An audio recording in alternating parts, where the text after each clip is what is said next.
Hello guys, so dadaan po ako dito sa may tulay. Diri ni siya guys sa may piyak suba. Para tingnan mo ang suba. Oh.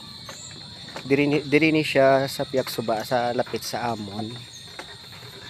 Lapit sa Amon lugar sa sitio. Ara mo ni aragyan. Tamo yung ano. Tamo yung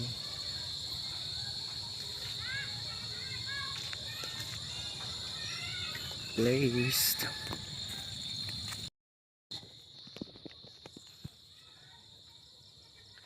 Sorry kasoy. Kay nadulom to sa may tulay pero diri kay wala gawas ang kahoy. Ayan.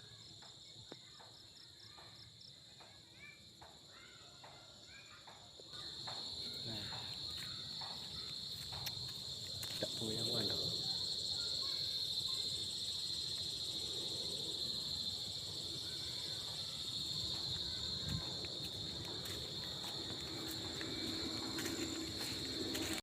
Airplane. Para sa babaw guys. So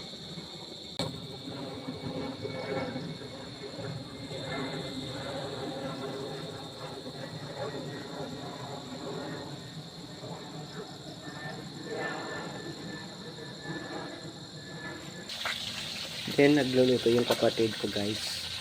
Isang bangros na isda ang ginbakan ko sa bariwa. So pulo-pulo pa sa mantika ang isda na bangros. Thank you for watching.